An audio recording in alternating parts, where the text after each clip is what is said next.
Hello, अस्सलाम वालेकुम।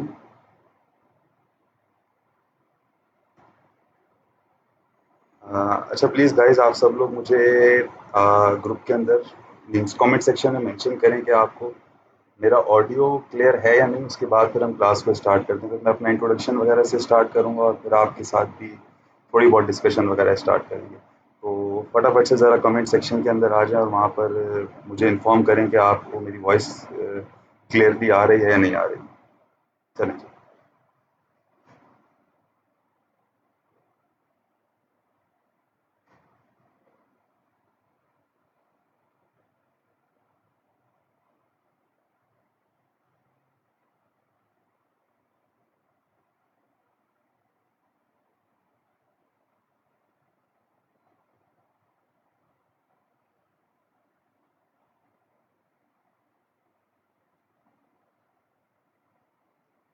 Okay, हो गया। तो वॉइस मेरी क्लियर है। अ, आप सबको आज एक थोड़ा-सा खुशी भी होगी, थोड़ी-सा गम भी होगा कि भट्टी साहब आपसे थोड़ा जुदा हो गए हैं, सर रिज़वान भट्टी। और मेरा नाम है राजा मोहम्मद एहसान और मैं एक फुल स्टैक डेवलपर हूँ। तो रेस्ट ऑफ द कोर्स यहाँ से आगे मीन्स रिएक्ट, नेक्स्ट.जेएस और फाइरबेस इंटीग्रेशन, ये सब मैं आपके साथ फिर टेक ओवर करूँगा।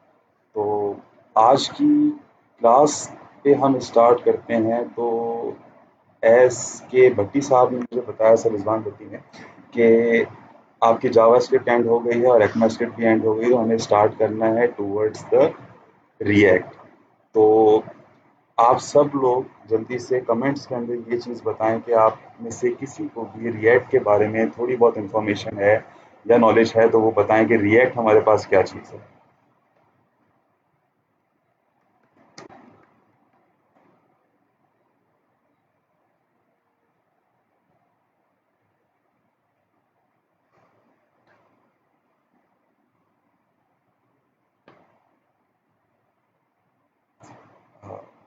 आप में से किसी के कमेंट्स वगैरह नहीं आ रहे हैं, काइंडली कमेंट्स के अंदर बताएं कि रिएक्ट क्या है हमारे पास।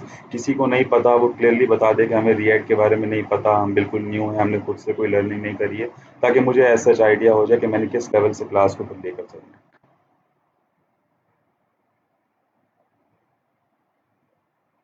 रिएक्ट जेएस जावास्क्रिप्ट की लाइब्रेरी है, used to create dynamic front end easily, is a JavaScript library. ठीक हो गया, ठीक हो गया। तो चलें, आप लोगों की कुछ ब्रेनस्टॉर्मिंग्स वगैरह आ गई हैं। किसी एक का सवाल है कि सर रिजवान आर्जी तौर पर जुदा हुए हैं, तो ऐसा नहीं है, मुस्तकिल तौर पर जुदा हो गए हैं आपसे इस कोर्स में, लेकिन वो आपसे कनेक्ट रहेंगे ऑन अ व्हाट्सएप ग्रुप।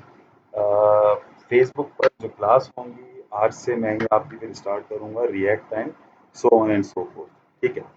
तो हम आते हैं रिएक्ट के ऊपर कि रिएक्ट हमारे पास क्या है। तो बहुत ही आसान अल्फाज में मैं अगर आपको समझाऊं कि अगर हम लिख दें यहाँ पर कि रिएक्ट REACT, तो रिएक्ट हमारे पास एक ऐसा फ्रेमवर्क है जिसके थ्रू हम बड़ी एप्लीकेशन जस्ट लाइक फेसबुक, के आपके पास फेसबुक है, आप सब इसे यूज़ भी कर रहे हैं, तो फेसबुक की तरह की एप्लीकेशन हम रिएक्ट पे इजीली बना सकते हैं। ठीक है। तो रिएक्ट पे सबसे पहले काम अगर आपने स्टार्ट करना है, तो हमें सबसे पहले रिएक्ट की एक बॉयलर प्लेट चाहिए होती है। बॉयलर प्लेट के समझ लें आसान अल्फाज में कि एक स्ट्रक्चर हमें चाहिए होता है, फिर उस स्ट्रक्चर के अंदर हम अपने एडिट्स करते हैं और नए कोड को इम्प्लीमेंट कर देते हैं। ठीक है। सर फायरबेस नहीं पढ़ेंगे अब जी? फायरबेस हम आगे एडवांस पढ़ेंगे विद रिएक्ट। मीन्स हम रिएक्ट से अभी स्टार्ट कर रहे हैं और फायरबेस को हम रिएक्ट के अंदर फिर इंकॉर्पोरेट करके और डिटेल में फिर फायरबेस को हम पढ़ेंगे। ठीक है। ओके। जावास्क्रिप्ट लाइब्रेरी, ठीक है, ठीक है, असदुल्ला ने जवाब दिया इसका। ओके। तो आप सब ने फर्स्ट ऑफ द फर्स्ट, अगर आपको पता हो कि जब भी आप जावास्क्रिप्ट का प्रोग्राम कंपाइल करते हैं, लेट्स सी कि मैं अपने पास गूगल क्रोम ब्राउज़र में हूँ और हम यहाँ पर खोल लेते हैं एक इंस्पेक्ट एलिमेंट, और इंस्पेक्ट एलिमेंट में आके हम एक स्मॉल लाइन ऑफ कोड लिख लेते हैं, क्रॉस दिस थिंग, और यहाँ पर आते हैं, मैं लिखता हूँ जावा स्क्रिप्ट का small code console dot log, और कंसोल डॉट लॉग में हम कहते हैं हाय। ठीक है, एक मिनट, एच आर हाय। और एज सून कि मैं इस कोड को हिट एंटर करूँगा तो यहाँ पर आउटपुट आपके पास क्या आ जाए कि आपके कंसोल में एक हाई की स्ट्रिंग प्रिंट हो जाएगी। कभी आपने सोचा कि किस तरह से जावा स्क्रिप्ट का कोड जो मैंने यहाँ पर लिखा है, मेरे क्रोम ब्राउज़र ने इसे एग्जीक्यूट कर दिया, ठीक है? बिकॉज़ किसी भी चीज़ को एग्जीक्यूट करने से पहले उसके कुछ प्रीरेक्विजिट्स होते हैं। जस्ट लाइक कि अगर मैं बात करूँ एक बहुत ही मिनिमल सी एग्जांपल में कि खाना पकाने के लिए आपको ऑब्वियसली आग की नीड होती है, गैस की नीड है। इसी तरह से किसी भी कोड को एग्जीक्यूट करवाने के लिए मीन्स कंपाइल करवाने के लिए हमें सम सॉर्ट ऑफ किसी न किसी कंपाइलर की नीड होती है कि जो आपके कोड को कन्वर्ट करे इनटू अ रीडेबल फॉर्मेट। अभी आपका कोड है एक जावास्क्रिप्ट लैंग्वेज के अंदर, इसको रीडेबल फॉर्मेट में कन्वर्ट करने के लिए हमें चाहिए होता है एक कंपाइलर। अपने पास ये चीज़ नोट डाउन कर लीजिए। और जावास्क्रिप्ट में जो कोड कंपाइलर हम यूज़ करते हैं वो है हमारे पास node JS. Sir please zoom. Okay, मैं ज़ूम कर देता हूँ। आई थिंक इतना ज़ूम लेवल आप सबको विजिबल होगा। तो दोबारा रिपीट करते हैं, कंसोल डॉट लॉग हमने लिखा, एक जावास्क्रिप्ट कोड है। इस जावास्क्रिप्ट के कोड को कंपाइल करने के लिए किसी न किसी कंपाइलर की ज़रूरत है। अभी हम ये नहीं देख रहे कौन सा वो कंपाइलर है, मतलब कोई एक कंपाइलर होगा कि जिसकी बदौलत हम अपने कोड को इनटू ह्यूमन रीडेबल फॉर्मेट के अंदर ट्रांसफ़र करेंगे। तो ये कंपाइलर हर लैंग्वेजेस के अलग अलग होते हैं। जैसे पाइथन के अंदर हम आ जाते हैं, पाइथन के कंपाइलर आईडीज अलग अलग हैं। जावास्क्रिप्ट के कंपाइलर की बात करें, इसे कन्वर्ट करने के लिए, एग्जीक्यूट करवाने के लिए, तो आप ब्राउज़र में आके सर्च करें नोड.जेएस। और जैसे ही आप नोड.जेएस सर्च करेंगे तो आपके पास एक फर्स्ट लिंक आ जाएगा, आपने इसे ओपन करना है। और जैसे ही ये वेबसाइट ओपन होगी तो आपके पास एक लिखा हुआ आ रहा है रन जावास्क्रिप्ट एवरीवेयर।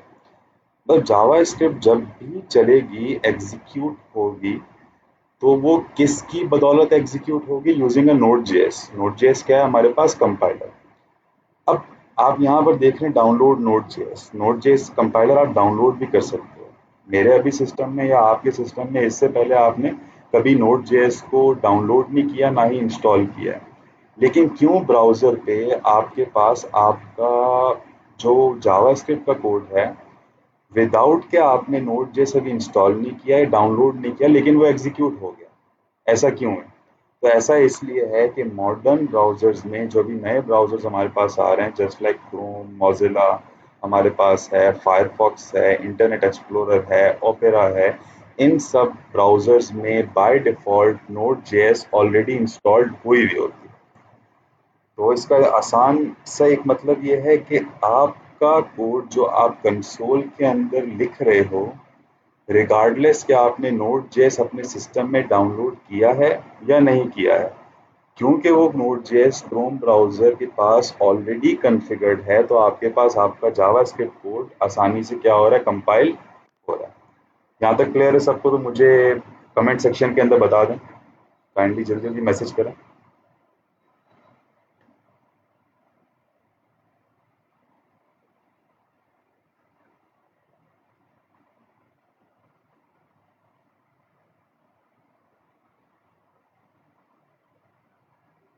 किसी का मैसेज नहीं आ रहा है तो मैसेज स्टार्ट करें करना कि आपको ये चीज़ क्लियर हुई, फिर हम आगे बढ़ते हैं। ठीक है जी। हाफिज़ रिजवान का आ गया, जी सर क्लियर। साजिद मुश्ताक का आ गया, क्लियर। ओके। तो इन ऑर्डर के हम रिएक्ट पे स्टार्ट करें या नेक्स्ट जेएस पे स्टार्ट करें, बिकॉज हम कन्वेंशनल जावास्क्रिप्ट से अब मूव कर रहे हैं टूवर्ड्स मॉडर्न जावास्क्रिप्ट फ्रेमवर्क्स। ठीक है, मॉडर्न लैंग्वेजेस को हम स्टडी करें, तो हमें नोड जेएस को अपने सिस्टम में इंस्टॉल करना पड़ेगा, डाउनलोड करना पड़ेगा। और इसके बहुत आसान से स्टेप्स हैं कि आपने नोड जेएस को सर्च करना है, और नोड जेएस को जैसे ही आप सर्च करेंगे तो आपके पास एक बटन आ रहा है, डाउनलोड नोड जेएस। क्लिक करें इस बटन के ऊपर, आपके पास डाउनलोड स्टार्ट हो जाएगा और आपने क्या कर लेना है? सेव। अच्छा, अब ये डाउनलोड कंप्लीट हो जाए, थोड़ा सा वेट कर लेते हैं, बहुत आसानी से हो जाएगा। जैसे ही आपके पास डाउनलोड कंप्लीट हो गया है, हम चेक करते हैं हमारा डाउनलोड किस फ़ोल्डर के अंदर है। तो फ़ोल्डर आ गया है मेरे पास ये। जो डाउनलोडेड फ़ाइल है आपके पास, आपने उसके ऊपर डबल क्लिक करना है। और डबल क्लिक करने के बाद आपके पास ये इंस्टॉलेशन वगैरह पूछेगा, तो आपने इंस्टॉलेशन इसे प्रोवाइड कर दें। ठीक हो गया। अच्छा, अब इंस्टॉलेशन में अगर आप देखें तो आपने सिंपली नेक्स्ट नेक्स्ट नेक्स्ट करते जाना है और लास्ट में आपके पास इंस्टॉल का बटन आ जाएगा। इंस्टॉल बटन पे क्लिक कीजिएगा, नोड जेएस आपके सिस्टम में इंस्टॉल हो जाएगी। इसके अलावा आपने कुछ भी नहीं करना। ठीक है, अगेन रिपीट करता हूँ कि आपने जाना है नोड जेएस की वेबसाइट पे जाने के बाद download node JS LTS version.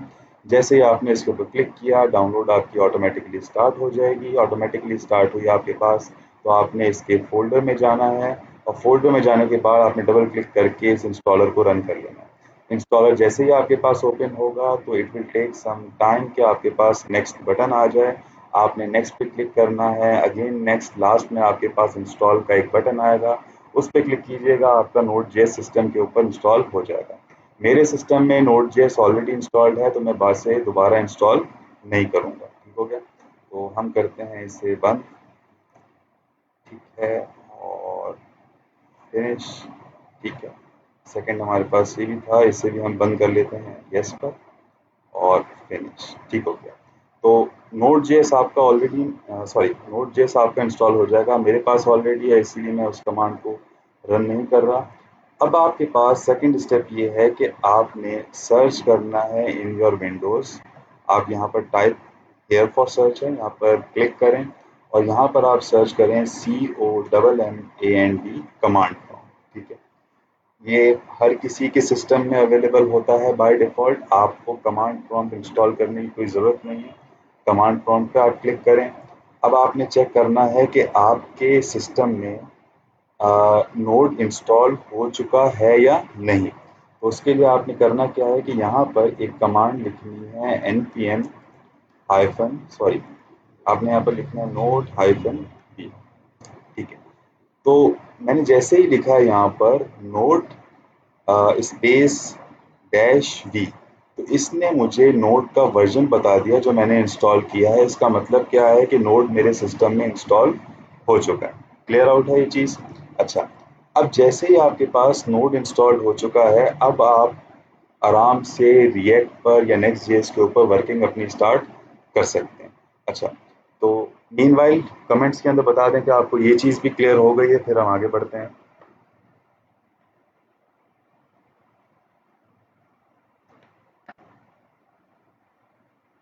Comments नहीं आ रहे हैं, कमेंट्स पे फोकस करें।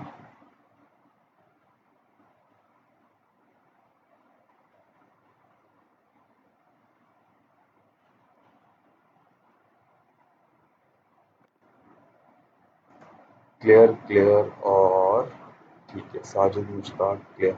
ओके, तो हम अपने कमांड प्रॉम्प्ट्स को भी बंद कर देते हैं और आगे बढ़ते हैं कि अब रिएक्ट किस तरह से हम कॉन्फ़िगर करेंगे।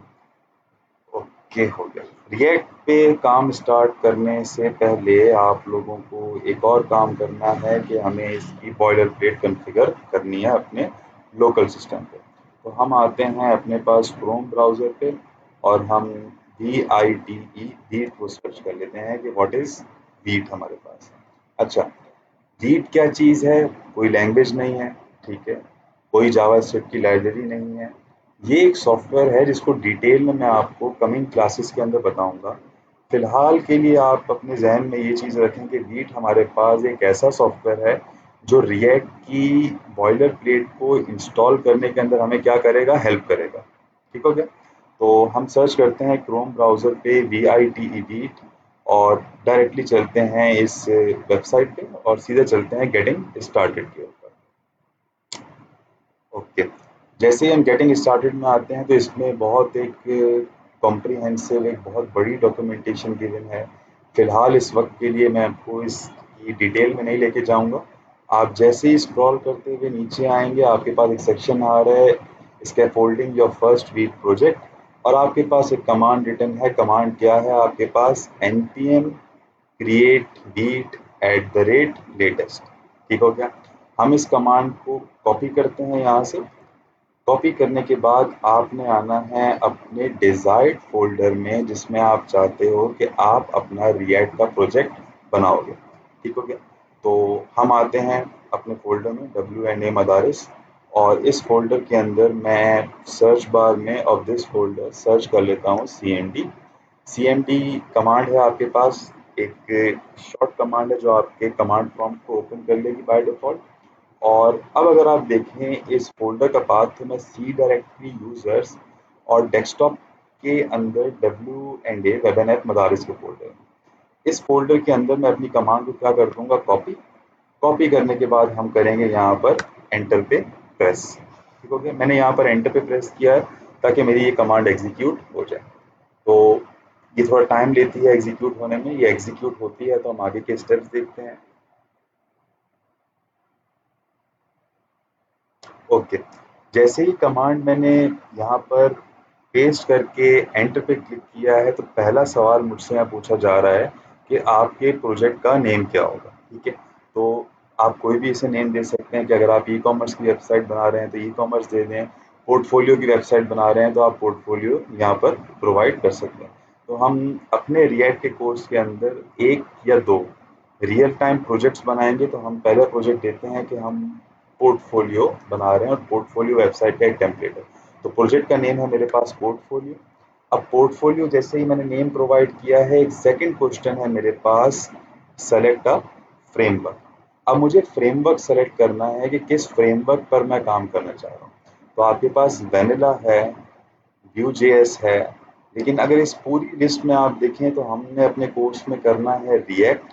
तो हम यूजिंग डाउन एरो की, जो आपके कीबोर्ड में अप एरो की होती है और डाउन एरो की होती है, इसके हेल्प के थ्रू हम नीचे आ सकते हैं यूजिंग डाउन एरो की, और अप एरो की के थ्रू हम ऊपर जा सकते हैं।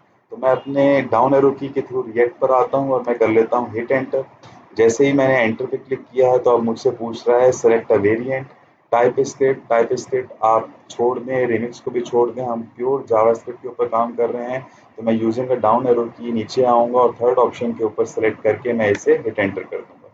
जैसे ही मैंने हिट एंटर किया है, तो अब मुझसे पूछ रहा है कि भाई, पूछा कुछ नहीं, इसने मुझे प्रॉम्प्ट दिया done, now run npm install command, और उसके बाद कमांड है कौन सी मेरी, npm रन डेव। ठीक हो गया। तो अब मेरे टर्मिनल का काम हो गया ख़त्म। टर्मिनल को कर लेते हैं हम बंद। जैसे ही आते हैं हम अपने फ़ोल्डर के अंदर, तो फ़ोल्डर में आप देखें तो मेरे पास अब एक फ़ोल्डर नया क्रिएट हो गया है और इसका नाम है आपके पास पोर्टफोलियो।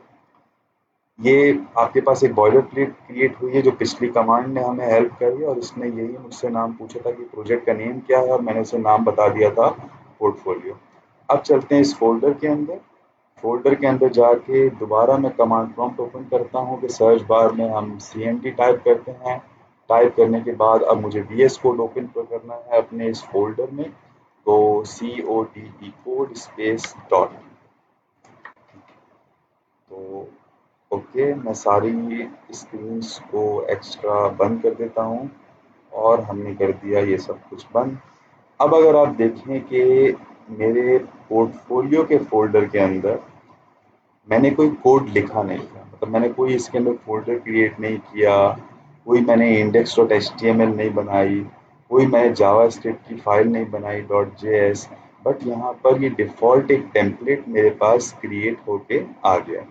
ये डिफ़ॉल्ट बॉयलर प्लेट जो टेम्पलेट आपके पास क्रिएट हुआ है, ये क्रिएट किया है वीट सॉफ्टवेयर ने, और वीट सॉफ्टवेयर ने जो टेम्पलेट क्रिएट किया है, जो बॉयलर प्लेट है, वो रिएक्ट की एक बॉयलर प्लेट क्रिएट कर दी है।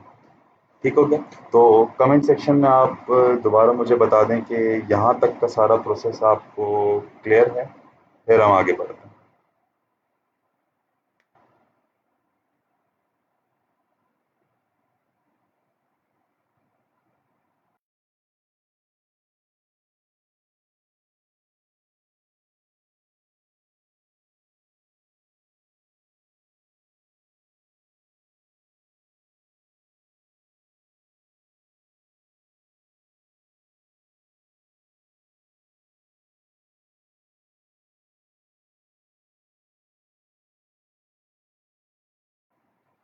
ओके जी, तो चलें, मेजॉरिटी को तो क्लियर है, तो हम आगे बढ़ते हैं। अब इस फ़ोल्डर में अगर आप पूरे फ़ोल्डर को देखें, तो इसमें एक ही हमारे पास index.html की फ़ाइल है। और यही एक index.html की फाइल हमारे ब्राउज़र के ऊपर रेंडर होगी। अभी इस फाइल को मैं ओपन नहीं कर रहा कि इस फाइल के अंदर क्या कोड लिखा हुआ है, हमने किसी फाइल को अभी ओपन करके नहीं देखना है। हम आते हैं और मैं यहाँ पर अपने VS कोड में ही टर्मिनल को ओपन कर लेता हूँ। आई थिंक आपको पता होगा कि टर्मिनल किस तरह से ओपन होगा। अदरवाइज आप आएँ यहाँ पर टॉप बार में टर्मिनल लिखा हुआ आ रहा है, यहाँ पर जैसे ही क्लिक करेंगे आपके पास टर्मिनल ओपन हो जाएगा। मैं अपने बैश टर्मिनल को ले जाता हूँ कमांड प्रॉम्प्ट में, तो आपके पास यही सेम टर्मिनल होगा। तो टर्मिनल जैसे ही ओपन हो गया मेरे पास, वीट ने जब मैंने क्रिएट किया था wheat eight the rate latest की कमांड, तो सबसे लास्ट में उसने मुझे कहा था कि आपका प्रोजेक्ट कंप्लीट हो गया। अब ये 3 कमांड्स आप रन करनी, वो 3 कमांड्स कौन-सी थी कि पहली आपने कमांड यूज़ करनी है npm install इंस्टॉल। ठीक है, सर ये जो फाइल्स हो रही हैं सब ज़रूरी हैं। अच्छा, किसी एक ने पूछा है कि सर ये जो फाइल शो हो रही हैं ये सब ज़रूरी हैं। हाँ जी, बिल्कुल ज़रूरी हैं। आपके पास जब बॉयलरप्लेट डिफ़ॉल्ट क्रिएट होगी तो आपने इनमें से किसी भी एक फाइल को डिलीट नहीं करना है। ये आपके पास मैंडेटरी फाइल्स हैं। हम एज़ सून के क्लास को आगे बढ़ाते जाएँगे, डिटेल में स्टडी करते जाएँगे, तो आपको फाइल्स की इम्पोर्टेंस का अंदाज़ा होता जाएगा। और उस वक्त आपको ज़्यादा क्लियर समझ में आ जाए कौन सी फाइल्स इंपॉर्टेंट हैं, किसको हम डिलीट कर सकते हैं, कौन सी हम नई बना सकते हैं। अभी फ़िलहाल के लिए डिफ़ॉल्ट बॉयलर प्लेट के ऊपर ही स्टिक ऑन होके रहें। ठीक है, तो पहली कमांड हम यहाँ पर अपने फ़ोल्डर के अंदर रन करें। फ़ोल्डर हमेशा याद रखिएगा वही फ़ोल्डर होना चाहिए जो हमने बॉयलर प्लेट में क्रिएट किया था। अगर टर्मिनल में देखें तो मैं किस फ़ोल्डर के अंदर हूँ, वेब एंड ऐप मदारिस, और उसके अंदर एक फ़ोल्डर है पोर्टफोलियो। और इस फ़ोल्डर के अंदर मैं कमांड कौन सी यूज़ कर रहा हूँ सबसे पहली, और वो है आपके पास npm इंस्टॉल की कमांड। ठीक हो गया? तो जैसे ही हम npm इंस्टॉल की कमांड को यूज़ करते हैं, कमांड करती क्या है डिटेल में आपको बताएंगे, बेफिक्र हो जाएं, टेंशन नहीं हो उस चीज़ की। लेकिन अभी फ़िलहाल हम स्टेप्स को फॉलो करते हैं और ट्राई टू रन कि हमारे पास रिएक्ट का जो प्रोजेक्ट है लोकली हमारे पास रन हो जाए। तो npm इंस्टॉल फर्स्ट कमांड है, थोड़ा टाइम लेगा हमारे पास इंस्टॉलेशन करने में। इंस्टॉलेशन जैसे ही कंप्लीट होती है फिर हम आगे बढ़ते हैं। यहाँ तक का स्टेप में अगर किसी को कोई क्वेश्चंस वगैरह हैं तो आप कमेंट सेक्शन के अंदर पूछ लें।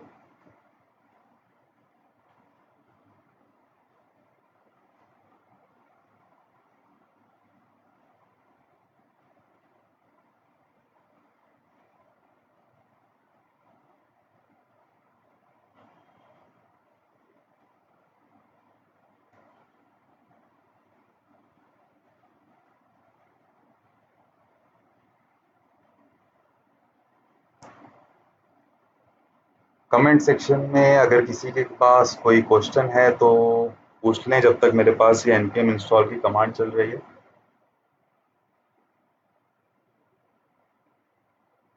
अगर क्वेश्चन नहीं है तो बता भी दें कि क्वेश्चन नहीं है ताकि मैं आगे बढ़ूँ।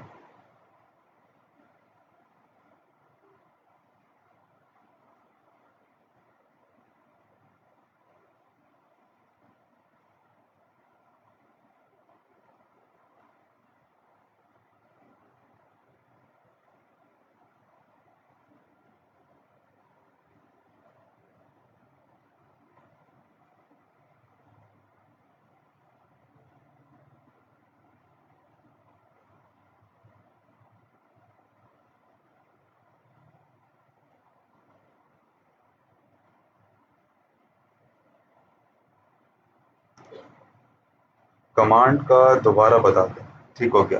तो कमांड का दोबारा आपको बता देते हैं कि हमने इटसेल्फ करना क्या है कि जैसे ही हमारे पास बॉयलर प्लेट का फोल्डर बन जाए यूजिंग दिस कमांड, और वो कमांड हमारे पास थी npx create beat at the rate latest।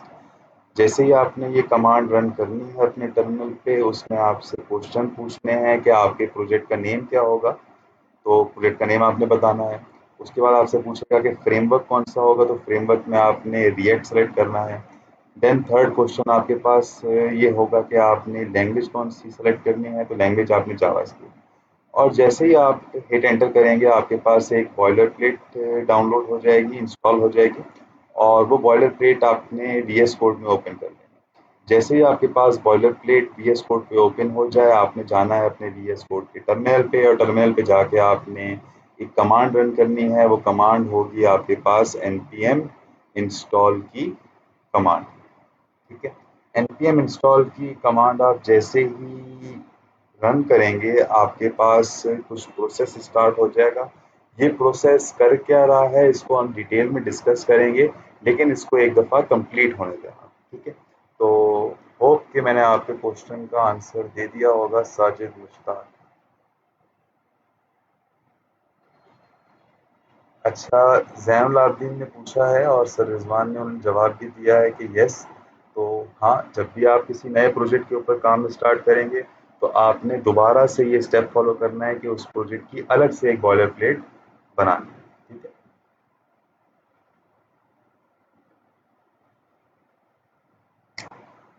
अच्छा, आप सब लोग मीनवाइल एक और चीज़ को नोट डाउन करें कि मेरे वीएस कोड में जब इनिशियली बॉयलर प्लेट मेरे पास कॉन्फ़िगर हुई थी, तो मेरे पास एक फ़ोल्डर नहीं था, और वो फ़ोल्डर था हमारे पास नोड मॉड्यूल्स, जो बॉयलर प्लेट में मेरे पास नहीं था। ये नोड मॉड्यूल्स का फ़ोल्डर उस वक़्त क्रिएट होगा जब आप npm इंस्टॉल की कमांड को टर्मिनल पे एग्ज़ीक्यूट करेंगे। npm इंस्टॉल की कमांड को टर्मिनल पे जब चलाएँगे, तो ये नोड मॉड्यूल्स का फ़ोल्डर ऑटोमैटिकली क्रिएट होता जाएगा। ठीक है? तो इससे परेशान होने की ज़रूरत नहीं है। एक्चुअली यही नोड मॉड्यूल्स हैं जो हमारे रिएक्ट की ऐप को लोकली चलाने में हेल्पफुल मदद करेंगे बेसिकली। तो कमांड रन हो जाए, थोड़ा टाइम लग रहा है इसमें।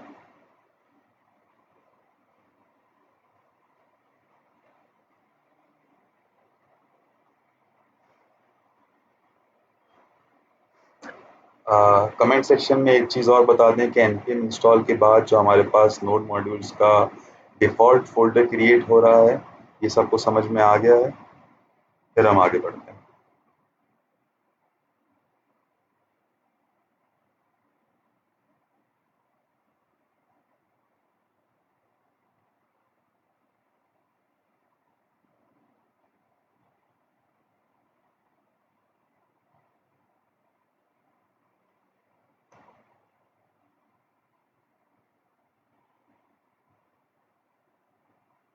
यस सर, हाफिज़ रिजवान। ठीक है। चलें, मीनवाइल जब हमारे पास ये चीज़ कमांड रन कर रही है, तो हम थोड़ा सा टाइम ज़ाया नहीं करते, वेस्ट नहीं करते, थोड़ा सा आगे बढ़ना स्टार्ट कर देते हैं। और एग्जाम्पल लेते हैं इसी वीट की वेबसाइट के, जो ब्राउज़र पे मेरे पास ओपन हुई हुई है, VITE की वेबसाइट। अगर इस वेबसाइट को मैं थोड़ा डिटेल में स्टडी करना चाहूँ, तो आप देखें कि मैं अभी कौन से पेज पे हूँ। मैं एक गाइड के पेज पर हूँ। अगर आप यूआरएल को देखें, तो मैं हूँ गाइड के पेज पे। और गाइड के पेज में अगर आप इस पूरे वेब पेज को एक दफ़ा एनालाइज करें, तो मेरे पास एक ऐसा सेक्शन है जो कि बेसिकली मेरे पास एक नेविगेशन बार है, जहाँ पर सारे लिंक्स मेरे पास गिवन है। बाय बीट, ये एक पेज का लिंक है मेरे पास। फीचर्स का एक पेज है मेरे पास, CLI का एक पेज है मेरे पास। तो एक बेसिकली एक कंपोनेंट है मेरे पास, जो कि इस पेज के ऊपर लेफ्ट हैंड साइड के ऊपर कॉन्फ़िगर हुआ है, मीन्स यूज़ हो रहा है। और इस पेज में अगर मैं एक और चीज़ देखूँ, तो यहाँ पर टॉप सेक्शन में एक नेविगेशन भी है मेरे पास। ठीक है? अच्छा, ये नेविगेशन है मेरे पास, और एक लेफ्ट सेक्शन है मेरे पास जो कि यहाँ पर स्टिक हुआ है। अब हम आते हैं गेटिंग स्टार्टेड से दूसरे लिंक पर क्लिक करते हैं कि फीचर्स के पेज पर जाते हैं। अब जैसे ही आप देखें कि मैं फीचर्स के पेज पर आया हूँ, और यूआरएल भी मेरा चेंज हो गया है, और इस फीचर के पेज पर भी मैं सेम नेविगेशन को यूज़ कर रहा हूँ, और सेम साइड बार को यूज़ कर रहा हूँ। मैं किसी भी पेज पे चले जाऊँ, जस्ट लाइक कि मैं यूज़ प्लगइन्स के पेज पर जाऊँ, तो नेविगेशन मेरे पास सेम है, इसमें कोई चेंजिंग्स नहीं आ रही हैं, वही सेम नेविगेशन है। और मेरे पास साइड बार भी क्या है, सेम है। ठीक है, तो बेसिकली अगर मैं कंपेयर करूं conventional old JavaScript, old school type JavaScript को विद रिएक्ट, तो रिएक्ट आपसे कहता है कि आपकी वेबसाइट के अंदर बहुत सारे ऐसे सेक्शंस होंगे या ऐसे कंपोनेंट्स होंगे जो कि बार बार यूज हो रहे होंगे। जस्ट लाइक नेविगेशन की एग्जांपल में, तो नेविगेशन ये पूरा ऐसा कंपोनेंट है जो हर पेज के ऊपर मेरे पास क्या है, रीयूज हो रहा है। ठीक है, उसमें कोई चेंजिंग नहीं आ रही, मैं दोबारा उसको रीयूज कर रहा हूँ। और ये साइड वाला सेक्शन भी मेरे पास एक ऐसा कंपोनेंट है जो कि हर पेज में मेरे पास क्या है, रीयूज हो रहा है। तो रिएक्ट कहती है कि आप अपने वेब पेज को या पूरे प्रोजेक्ट को बेस्ड अपॉन कंपोनेंट्स कॉन्फ़िगर करो। तो हम आते हैं इस बोर्ड के ऊपर। लेट्स सपोज कि मेरे पास ये एक वेब पेज है, और इस वेब पेज की अगर हम बात करें तो मेरे पास टॉप पर एक नेविगेशन बार है जिसमें आपके पास लिंक्स वगैरह आ जाएंगे। मैं यहाँ पर लिख भी देता हूँ कि यहाँ पर है आपके पास आपका लोगो। ठीक है, मैं इसे जूम कर दूंगा। और होम है मेरे पास, कॉन्टैक्ट है मेरे पास, और है मेरे पास सर्विसेज का एक पेज। हम आते हैं और इसे थोड़ा सा जूम कर देते हैं। ठीक है, और एक आपके पास फुटर का सेक्शन है, बहुत ही मिनिमल सी एग्जांपल देते हैं, एक है फुटर का सेक्शन। अब पूरी वेबसाइट में देखें तो मेरे पास एक नेविगेशन का सेक्शन है, एक फुटर का सेक्शन है। तो मैं इस नेविगेशन के सेक्शन को और फुटर के सेक्शन को, क्योंकि हर पेज के ऊपर बार बार यूज करूंगा, तो मैं इसे एज अ कंपोनेंट ट्रीट करूं इन अ रिएक्ट। ठीक है, हाँ, आपको वो सेक्शंस कंपोनेंट क्रिएट करना है जो रीयूज हो सके। ठीक है, तो ये चीज़ समझ में आ गई रीयूजेबिलिटी की। रिएक्ट में जो भी पेज आपके पास क्रिएट होता है वो कंपोनेंट बेस्ड क्रिएट होता है। आपके पास कंपोनेंट क्या होता है, डिटेल में चलते हैं। फिलहाल अपने जहन में सिर्फ ये चीज़ रखें कि कंपोनेंट एक ऐसी चीज़ है जो कि रीयूज हो सकती है, रीयूजेबिलिटी आ सकती है उसके अंदर। ठीक है, तो लेट्स सी। ओके, तो टर्मिनल पे दोबारा आते हैं। मेरे पास npm इंस्टॉल की कमांड चल गई है, फुली एग्जीक्यूट हो गई, कोई एरर्स नहीं आया मेरे पास। और लास्ट में मुझे मेरे प्रॉम्प्ट में दिया है फाउंड जीरो वनरेबिलिटीज, मतलब कोई वनरेबिलिटीज नहीं है यहाँ पर। अब आप अपने प्रोजेक्ट को क्या कर सकते हो, रन कर सकते हो।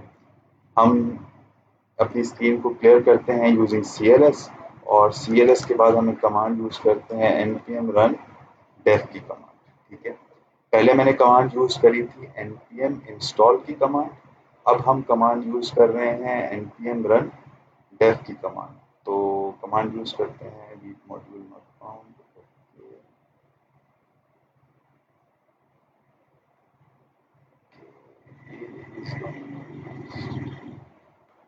npm run dev करते हैं दोबारा।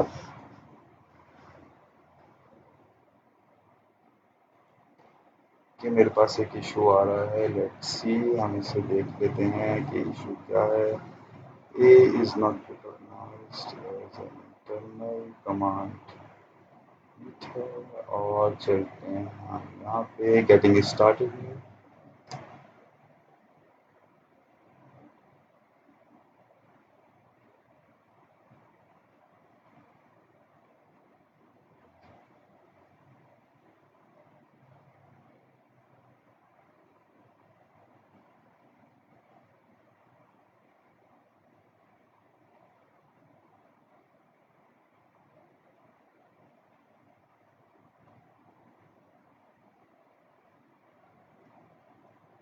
अच्छा, मुझे दोबारा अपने नोड मॉड्यूल्स को इंस्टॉल करना पड़ेगा। मैं दोबारा npm इंस्टॉल कर लेता हूँ दोबारा। ठीक है, तो माइट बी पॉसिबल कोई मॉड्यूल मेरे पास नहीं इंस्टॉल हुआ हो, तो हम दोबारा npm इंस्टॉल कर लेते हैं। और लेट्स सी, देखें अब हमारे पास रिएक्ट ऐप है, मेन डॉट JSX आते हैं, और npm run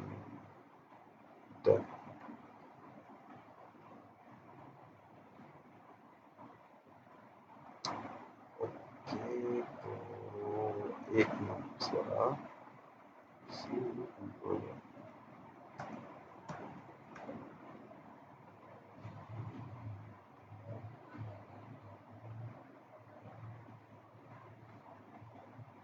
हम स्टैक ओवरफ्लो पे एक दफ़ा देख लेते हैं कि ये इशू क्या आ रहा है मेरे पास।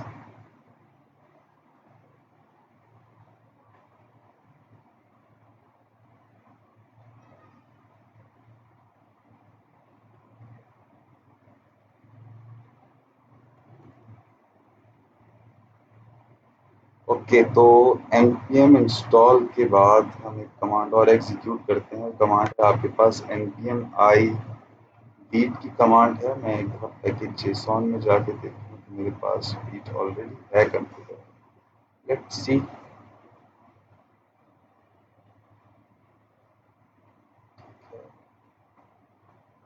डेव।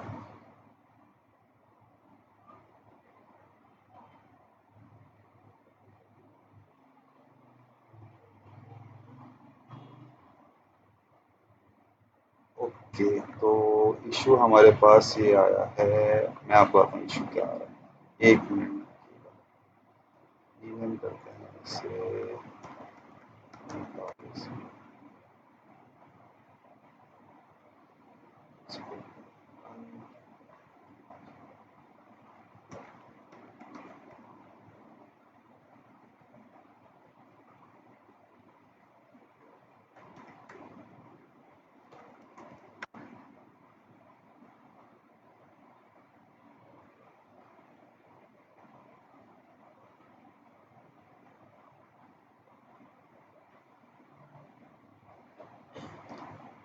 टर्मिनल ओपन कर लेते हैं कमांड प्रॉम्प्ट, और ओपन करने के बाद चलते हैं npm run dev।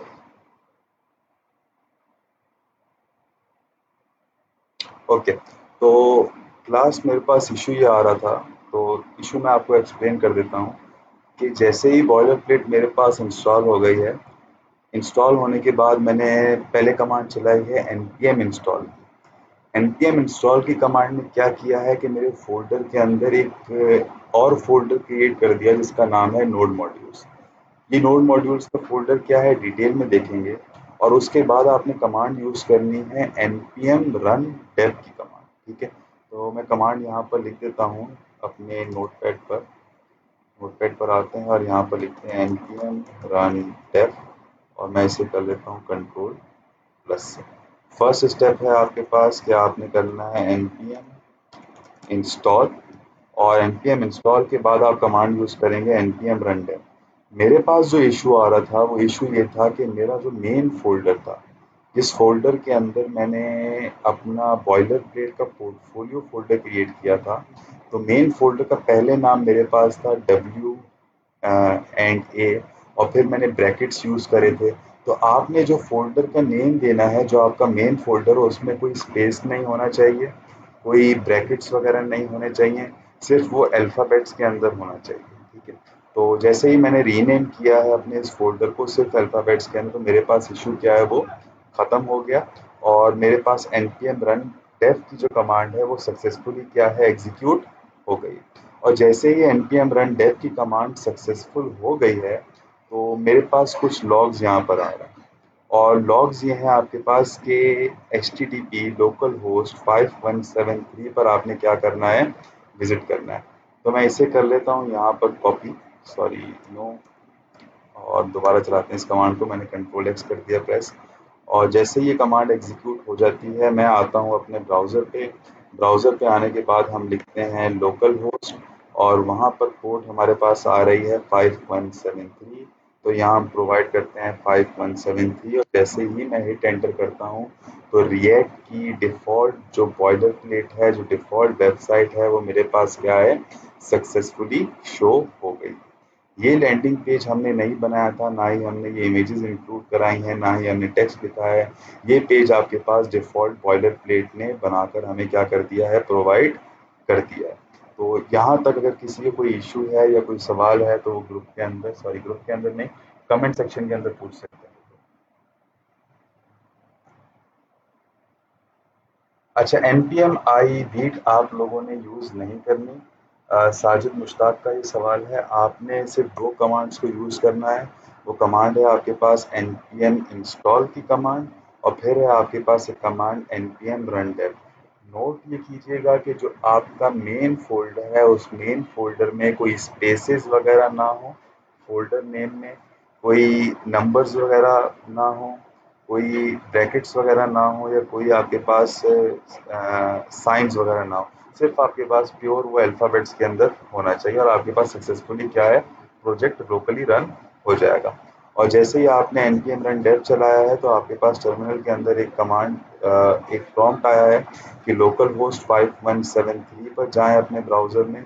और जैसे ही मैं गया हूँ अपने ब्राउज़र पे लोकल होस्ट 5173 पर, तो मेरे पास रिएक्ट की डिफ़ॉल्ट जो पेज था वो ओपन हो गया है। ठीक है, तो यहाँ तक किसी का कोई सवाल है तो पूछ लें।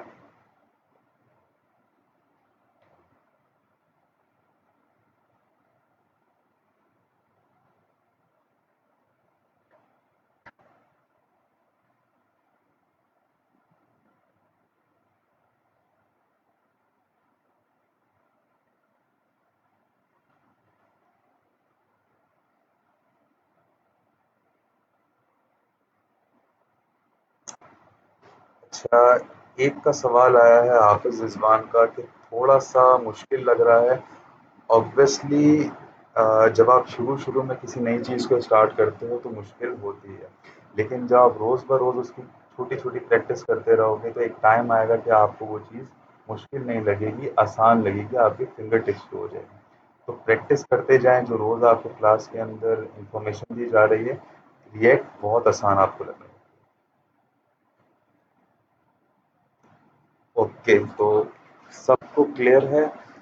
अगर क्लियर है तो हम चलते हैं दोबारा अपने कोड की तरफ। मैं एक्स्ट्रा स्क्रीन्स को बंद कर लेता हूँ और हम आते हैं अपने वी एस कोड पर दोबारा।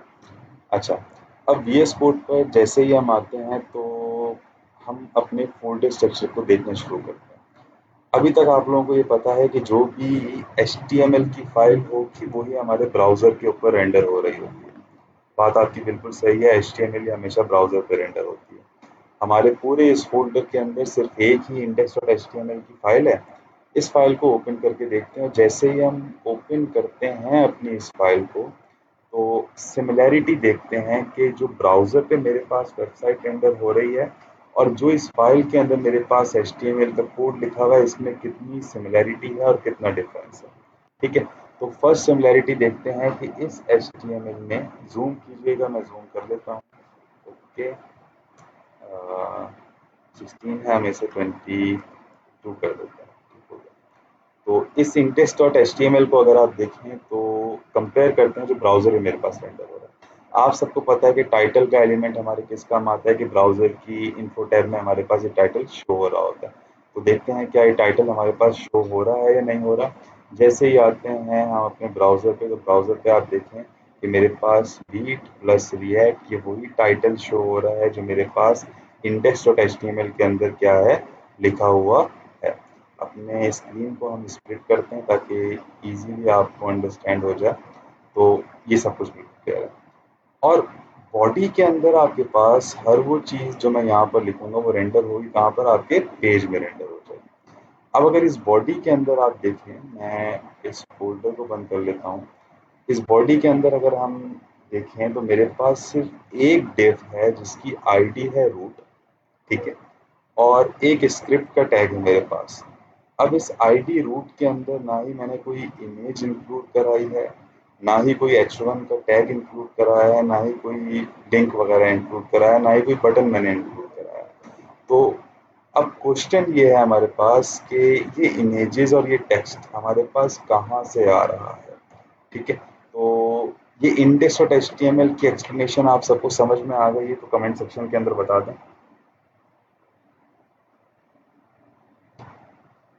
रही बात ये कि हमारे पास इमेज और ये टेक्स्ट कहाँ से आ रहा है वो मैं आपको एक्सप्लेन करता हूँ। लेकिन main index dot H T M L ये वही फाइल है जो आपके ब्राउज़र के ऊपर रेंडर हो रही है। किस तरह हमें पता लगा है कि यहाँ पर जो टाइटल के अंदर मैंने स्पेसिफाई किया है वीट प्लस रिएक्ट, और अगर मैं जाऊँ अपने ब्राउज़र में और होवर करूँ अपने टैब पे तो यहाँ पर भी टाइटल क्या है, वही शो हो रहा है जो एच टी एम एल के अंदर मैंने स्पेसिफाई किया हुआ है, यानी लिखा हुआ है मैंने। ठीक है, तो सिर्फ हाफिज़ रिजवान का ही मैसेज आया है जी सर। बाकी भी बता दें कि उन्हें इंडेक्स टू एचटीएमएल समझ में आ गई है तो हम आगे बढ़ते हैं।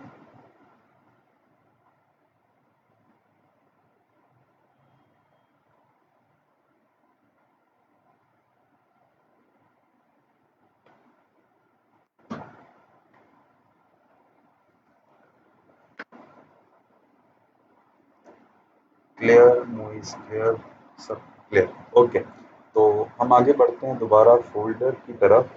फ़ोल्डर में एक ही इंडेक्स एचटीएमएल फ़ाइल है, यही आपके पास रेंडर हो रही है। सवाल ये था कि हमारे पास इमेजेस और टेक्स्ट कहाँ से आ रहा है? इस सवाल का जवाब निकालने के लिए हम चलते हैं अपने एसआरसी फ़ोल्डर के अंदर। ये कहलाता है आपके पास सोर्स फ़ोल्डर, ठीक है?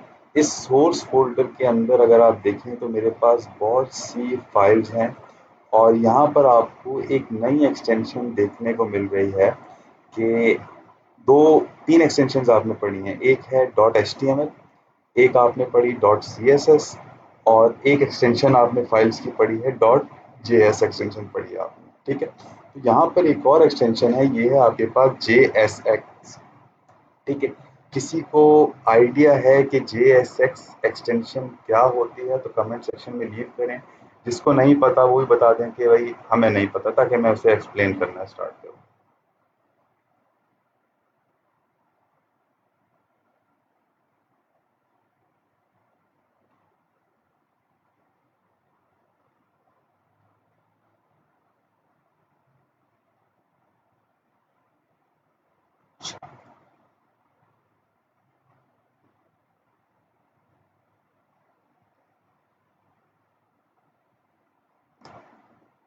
ओके हो गया, किसी को नहीं पता है JSX एक्सटेंशन, तो चलें मैं आपको बताता हूँ JSX एक्सटेंशन क्या है।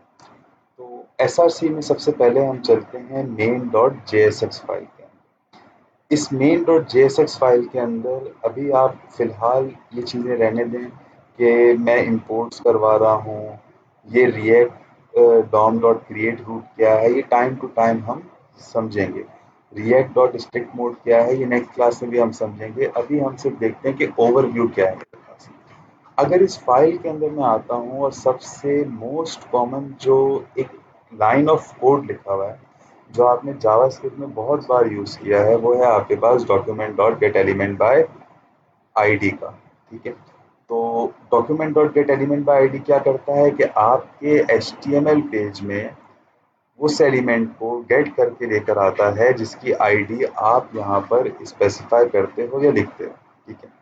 अगर मैं इंडेक्स डॉट एचटीएमएल के पेज को देखूं तो यहाँ पर एक एलिमेंट है, उस एलिमेंट की आईडी क्या है मेरे पास? रूट। तो मेन डॉट जेएसएक्स के अंदर हो क्या रहा है? हो ये रहा है कि मैं गेट कर रहा हूँ अपने एचटीएमएल पेज में से वो डिव जिसकी आईडी है रूट, और उस रूट के अंदर मैं रेंडर करवा रहा हूँ एक कंपोनेंट। वो कंपोनेंट है मेरे पास ऐप का कंपोनेंट, ठीक है? अभी फिलहाल के लिए मीनवाइल मैं इस ऐप कंपोनेंट को यहाँ से हटाता हूँ। ये रिएक्ट स्ट्रिक्ट मोड क्या है, इसको भी अभी आप रहने दें, ये डिफ़ॉल्ट आएगा, आपने इसी को यूटिलाइज करना है। मैं ऐप कंपोनेंट को कंट्रोल सी करते हैं, कमेंट करता हूँ इस लाइन को, और यहाँ पर मैं करता हूँ सिर्फ एक H1 का एलिमेंट जो रेंडर होगा, और मैं कहता हूँ hi my first project in React, ठीक है? फॉर्मेट करते हैं और इसे करते हैं सेव। जैसे ही मैंने कंट्रोल एस प्रेस किया है तो आपका जो ये बॉयलर प्लेट है ये क्या है, दोबारा रेंडर हो गई है। आपको ब्राउज़र में जाके दोबारा रिफ्रेश करने की ज़रूरत नहीं है। जैसे ही आप ब्राउज़र में आओगे तो अब आपके पास वो सारी इमेजेस चली गई। अब आपके पास क्या आ रहा है, सिर्फ वो H1 आ रहा है जो मैंने स्पेसिफाई किया है यहाँ पर। इसका मतलब क्या है, हो क्या रहा है बैकग्राउंड में, कि मेरे index.html में से इस एलिमेंट को मैंने गेट किया, किसके थ्रू? Using document dot get element by ID root, और उस रूट एलिमेंट के अंदर मैंने रेंडर क्या करवाया है, अपना H1 का टैग रेंडर करवाया। यहाँ तक सबको क्लियर है तो आप सब लोग कमेंट्स के अंदर अपना कमेंट ऐड कर दें।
क्लियर है, असदुल्ला खान का मैसेज आया, अब्दुल मुइज़ का मैसेज आया है, but HTML and main JSX में कोई आपस में लिंक नहीं है। मतलब मैंने ये नहीं बताया कि भाई मेरे इंडेक्स डॉट HTML में कोई मेन डॉट JSX रेंडर होगी।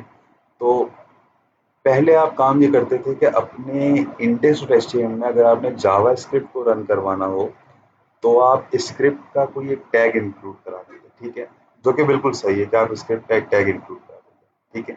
अगर मैं आऊँ यहाँ पर अपने HTML के अंदर, जैसे ही आप देखते हैं तो यहाँ पर भी एक स्क्रिप्ट का टैग है और जिसके अंदर मैं लिंक क्या करा रहा हूँ, अपना मेन डॉट JSX लिंक करा रहा हूँ। तो जैसे ही मेन डॉट JSX मेरे पास यहाँ पर लिंक है, तो ये कोड आपके पास एग्जीक्यूट होगा। Document dot get element by ID root, उसको रूट एलिमेंट मिलेगा और उस रूट एलिमेंट के अंदर मेरे पास एक H1 का टैग इंक्लूड हो जाएगा। अच्छा, ठीक है। एक और सवाल मेरे पास है ज़ैनुल आबदीन का। यस सर, लेकिन वो सेंटर में आ रहा है विदाउट CSS के। आपकी बात बिल्कुल सही है। अगर आप मेन डॉट JSX में आए, हमने यहाँ पर इंपोर्ट कराई हुई है CSS। मैं इस CSS को यहाँ से हटा देता हूँ, ठीक है?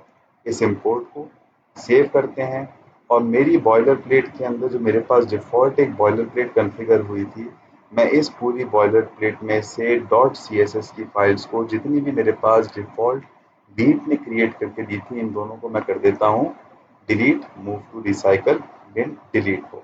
ठीक हो गया?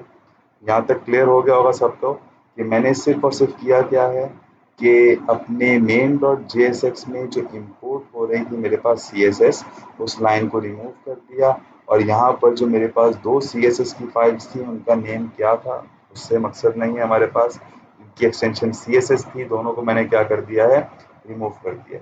जैसे ही रिमूव करके हम आते हैं अपने ब्राउज़र पे दोबारा, तो अब आपके पास आपका H1 सेंटर में नहीं आ रहा है, ये डिफ़ॉल्ट आपके पास क्या है, डॉक पर ही है। आई थिंक अब आप सबको क्लियर हो गया होगा कि default CSS already boiler plate में लगी हुई थी और वो यूज़ हो रही थी आपके पास, ठीक है?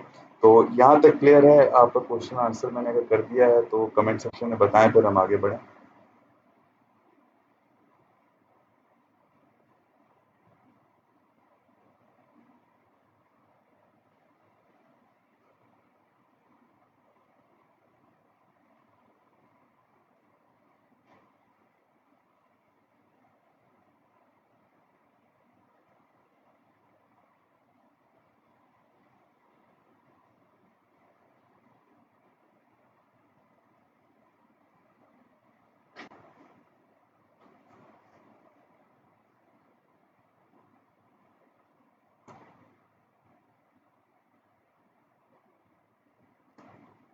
ठीक है जी, ज़ैनुल आबदीन को क्लियर हो गया है।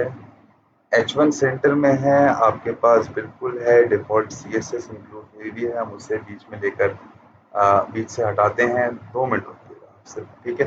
तो चलें जी, आगे बढ़ते हैं। मीनवाइल मेरा OBS ऑन ही है, ओके। तो मेन डॉट JSX का आपको समझ में आ गया कि रूट एलिमेंट फाइंड करेगा, उसके अंदर आपका जो भी कंपोनेंट है या एलिमेंट है उसे क्या कर देगा, रेंडर कर देगा। अब हमारे पास एक और फाइल है app.jsx की फाइल है। हम इस app.jsx फाइल को भी कर देते हैं यहाँ से डिलीट और जैसे ही मैंने यहाँ से डिलीट कर दी अपनी फाइल मेन src फोल्डर से, तो डिलीट करने के बाद आपके पास यही फाइल जो है इंपोर्ट हो रही है कहाँ पर, आपकी मेन डॉट JSX फाइल के अंदर। हम इस इंपोर्ट को भी क्या करेंगे, यहाँ से रिमूव, बिकॉज ऑब्वियसली मैंने अगर फाइल को डिलीट कर दिया है तो अब वो फाइल मिलनी नहीं है और आपके पास क्या आएगा, एरर आएगा। तो मैं इस लाइन को भी क्या कर देता हूँ, यहाँ से रिमूव।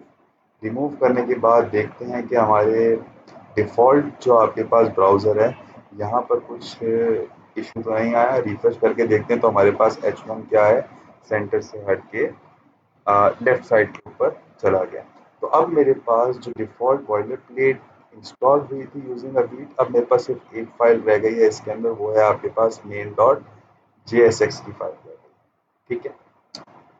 अब हम चलते हैं अपने इस दोबारा रिएक्ट में और रिएक्ट में इंस्टेड के मैं H1 को रेंडर करूँ, ऑब्वियसली एक वेबसाइट के अंदर अगर मेरे पास पेज है तो उसमें सिर्फ एक H1 तो नहीं होगा, उसमें H1 होगा, कुछ आपके पास पैराग्राफ्स होंगे, मीन्स एक पूरा पेज होगा आपके पास।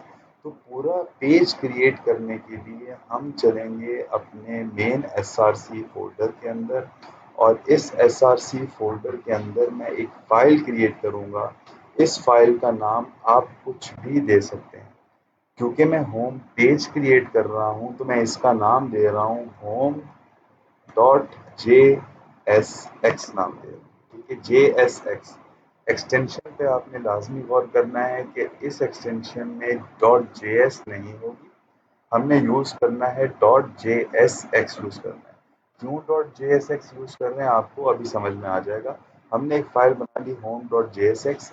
एक और चीज़ नोट कीजिएगा कि जो मैं फ़ाइल का नेम दूंगा उसका स्टार्टिंग लेटर हमेशा आपके पास होना चाहिए कैपिटल के अंदर। ठीक है, तो हमने home dot J S x बना दिया। अब कंपोनेंट क्रिएट करने के लिए रिएक्ट में कोई भी कंपोनेंट आपके पास है तो वो एज अ फंक्शन ट्रीट होता है। फंक्शन आप किस तरह से बनाते हैं कि आप फंक्शन लिखते हैं, उसके बाद फंक्शन का नेम लिखते हैं। तो क्योंकि मैं एक कंपोनेंट ट्रीट कर रहा हूँ जो कि रीयूजेबल होगा आपके पास, तो जो आपने अपनी फाइल का नाम दिया है कैपिटल HOME, सेम वही नाम आपने देना है अपने फंक्शन का। और मैंने नाम दे दिया है कैपिटल में HOME, मुझे बनाने हैं आर्ग्यूमेंट्स, और फिर है मेरे पास फंक्शन की बॉडी। इस फंक्शन में से आप रिटर्न भी करवा देते हैं, और रिटर्न फिलहाल के लिए मैं एक स्ट्रिंग करवा लेता हूँ। अब इस फंक्शन को मुझे यूज़ करना है अपनी नेम डॉट जेएसएक्स की फाइल के अंदर।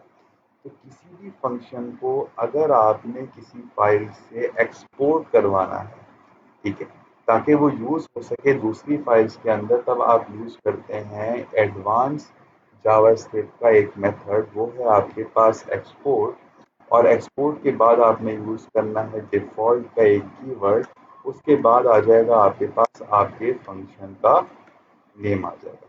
यहाँ तक आई थिंक आप सबको क्लियर।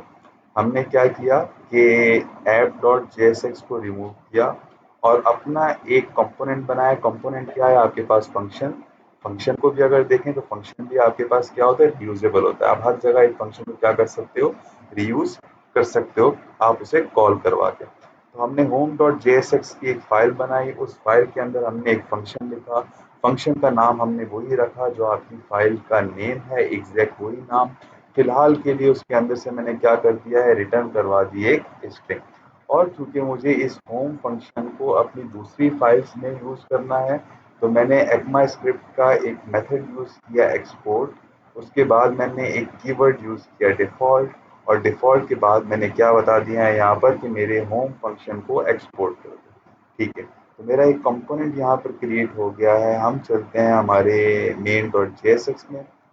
अब जो मैंने कंपोनेंट एक्सपोर्ट किया है अपने होम डॉट जेएसएक्स की फाइल में से, उसे मुझे अगर यूज़ करना है अपने मेन डॉट जेएसएक्स के अंदर, तो मुझे करना ये पड़ेगा कि मुझे एक इंपोर्ट का कीवर्ड लिखना पड़ेगा टॉप ऑफ द फाइल के अंदर।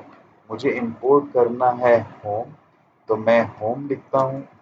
फ्रॉम का एक कीवर्ड यूज़ करेंगे, फ्रॉम के बाद हम स्पेसिफाई करेंगे फाइल का पाथ। तो जैसे ही मैं डॉट स्लैश लिखता हूँ, मेरे पास मेरा होम डॉट जेएसएक्स यहाँ पे सजेशन में आ गया। और जैसे ही मैं यहाँ पर राइट क्लिक करता हूँ कंट्रोल प्रेस करके, तो मैं इसी कंपोनेंट के अंदर क्या है, जा सकता हूँ। इंस्टेड के पहले मैं यहाँ पर H1 पास कर रहा था, एक स्टैटिक।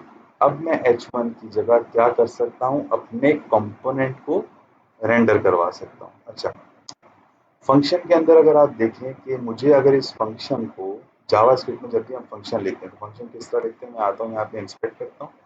तो इंस्पेक्ट में आते हैं, मैंने एक फंक्शन लिखा है, और फंक्शन है मेरे पास नेम का एक फंक्शन, और फंक्शन की बॉडी है मेरे पास। अगर इस फंक्शन को मुझे कॉल कराना हो तो हम क्या करते थे, उस फंक्शन का नेम लिखते थे, उसके बाद राउंड ब्रैकेट्स देके उस फंक्शन को कॉल करवा देते थे। अब जो मैंने फंक्शन बनाया है अपने होम डॉट जेएसएक्स के अंदर, ये रिएक्ट के अंदर आपके पास treat as a pure function नहीं होगा, ये होगा आपके पास एक कंपोनेंट। तो मैंने ये बनाया है एक कंपोनेंट। ठीक हो गया। हमेशा जब भी आपको कंपोनेंट को कॉल कराना है तब आपने इस पैटर्न को यूटिलाइज नहीं करना कि आपने नाम लिखा उस फंक्शन का और फिर आपने राउंड ब्रैकेट्स बना दिए, नहीं। कंपोनेंट हमेशा कॉल होता है कि आपने इंपोर्ट करा दिया वो पर्टिकुलर कंपोनेंट, उसके बाद आपने आना है अपने इस रिएक्ट स्ट्रिक्ट मोड के ओपनिंग और क्लोजिंग ब्रैकेट के अंदर, और यहाँ पे आपने करना है एक एंगल ब्रैकेट क्रिएट, उसके बाद अपने कंपोनेंट का नाम जो आपने इंपोर्ट किया था, और साथ ही आपके पास आ जाएगा स्लैश, और फिर है आपके पास क्लोजिंग एंगल ब्रैकेट। ये सिंटैक्स आपके पास फेमिलियर होगा कि सेल्फ क्लोजिंग टैग्स भी आपके पास आते हैं, जैसे कि बी आर। तो बी आर की तरह मैंने क्या कर देना है, एक टैग क्रिएट कर देना है। तो होम में जो भी कंपोनेंट्स है आपके पास, ये सेल्फ क्लोजिंग टैग्स हैं। मैंने एक सेल्फ क्लोजिंग टैग बनाया और उसके अंदर पास क्या कर दिया है मैंने, अपना होम का कंपोनेंट। सेव करते हैं अपनी मेन डॉट जेएसएक्स की फाइल को। जैसे ही आते हैं हम अपने ब्राउज़र पे, मेरे पास अब यहाँ पर कुछ भी शो नहीं हो रहा है। मैं रीलोड भी कर देता हूँ, यहाँ पर रीलोड करके देखते हैं। ऑब्वियसली मैंने जैसे ही यहाँ पर रीलोड किया है, मेरी स्क्रीन क्या है, ब्लैंक स्क्रीन। ये ब्लैंक स्क्रीन मेरे पास क्यों आ रही है, मैं आपको इंस्पेक्ट पे लेके चलता हूँ। चलते हैं हम इंस्पेक्ट एलिमेंट पे और आते हैं अपने एलिमेंट्स के अंदर। एलिमेंट्स के अंदर जैसे ही आप देखें तो मेरे पास एचटीएमएल रेंडर हो रही है, वो डिव भी रेंडर हो रहा है जिसकी आईडी थी मेरे पास रूट। बट इस डिव के अंदर मेरे पास कोई एच1 नहीं है, कोई पैराग्राफ नहीं है, कोई एचटीएमएल का टैग नहीं है रेंडर होने के लिए। मैंने यहाँ पर प्रोवाइड तो कर दिया है अपना कंपोनेंट, बस।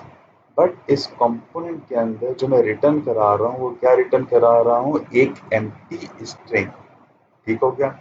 तो अब मुझे इस कंपोनेंट से रिटर्न करवाना है कुछ एचटीएमएल के एलिमेंट्स, ताकि वो ब्राउज़र के अंदर रेंडर हो जाए। तो हम आते हैं यहाँ पर रिटर्न, इस एक्सटेंशन से आप सब फेमिलियर होंगे। और मैं यहाँ पर रिटर्न करवाता हूँ एक डिव, और इस डिव के अंदर मैं लिख लेता हूँ एक एच1। एच1 में हम लिख लेते हैं हाई क्लास ऑफ रिएक्ट, और मैं करता हूँ यहाँ पर सेव। अब जैसे ही मैं सेव करता हूँ और हम आते हैं अपने ब्राउज़र पर, ब्राउज़र भी साथ में ओपन कर लेते हैं। जैसे ही ब्राउज़र में आता हूँ तो मेरे पास क्या है, H1 मेरा रेंडर हो गया है। मैं इंस्पेक्ट करता हूँ इस पूरे पेज को, तो जैसे ही देखिए मेरे पास HTML है। बॉडी के अंदर आते हैं, बॉडी में मेरे पास div रूट बना हुआ है। ये div विद आईडी रूट कहाँ था मेरे पास, इंडेक्स डॉट एच के अंदर। इस इंडेक्स डॉट एच के अंदर अगर मैं देखूँ तो div रूट के अंदर मेरे पास एक और div आ रहा है। ये div मेरे पास कहाँ से आ रहा है, ये div मेरे पास आ रहा है मेन डॉट जेएसएक्स से। बिकॉज मेन डॉट जेएसएक्स को मैं बता रहा हूँ कि आपने रेंडर क्या करना है आईडी रूट एलिमेंट के अंदर, वो है मेरे पास होम का कंपोनेंट। और अगर होम कंपोनेंट के अंदर मैं आऊँ तो मैं यहाँ पर रिटर्न क्या करवा रहा हूँ, एक डिव रिटर्न करवा रहा हूँ जिसके अंदर मेरे पास एक H1 है, और यही डिव क्या है आपके पास, आपके ब्राउज़र पे रेंडर हो रहा है। अब आपको एक नई चीज़ पता लगी होगी कि मेरे होम कंपोनेंट के अंदर मैंने एक फंक्शन बनाया, इस फंक्शन के अंदर मैं HTML भी यूज़ कर रहा हूँ। ठीक है। तो है ये फाइल मेरे पास जावास्क्रिप्ट की फाइल, लेकिन मैं जावास्क्रिप्ट के साथ साथ एचटीएमएल भी यूज़ कर रहा हूँ। तो ऐसी फाइल जिसमें आप एचटीएमएल और जावास्क्रिप्ट साथ यूज़ करना चाहें, तो उस फाइल को एक्सटेंशन हम देते हैं JSX एक्सटेंशन। ठीक हो गया। तो अब आपको समझ में आ गया होगा कि मैंने एक्सटेंशन यहाँ पर JSX क्यों दी है। इसलिए दी है बिकॉज कंपोनेंट जब भी आपके पास क्रिएट होगा, वो ये कंपोनेंट, तो आपने उसमें कुछ ना कुछ रिटर्न करवाना होगा HTML का कोई भी एक एलिमेंट। ठीक हो गया। तो कंपोनेंट बेसिकली बनेगा आपके पास यूजिंग जावास्क्रिप्ट फंक्शन, जो कि आपके पास यहाँ पर है, और इसमें आप रिटर्न करवा रहे हैं एक एलिमेंट, और ये कॉम्बिनेशन है आपके पास जावास्क्रिप्ट का और एचटीएमएल का कॉम्बिनेशन। तो इस कॉम्बिनेशन ऑफ फाइल को हम नाम देते हैं डॉट जेएसएक्स। कमेंट सेक्शन में बता दें कि यहाँ तक आप सबको क्लियर है, फिर हम आगे बढ़ते हैं।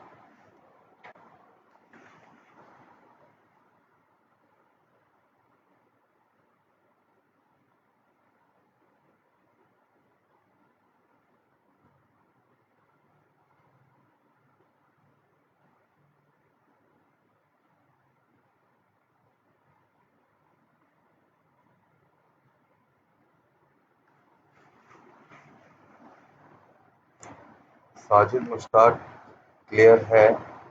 और बाकी सब भी अपने अगर क्वेश्चंस हैं, कुछ नहीं समझ में आया है तो पूछ लें, और अगर क्लियर हो गया है तो एक मैसेज लीव कर दें यहाँ पर कि आपको ये चीज़ क्लियर हो गई।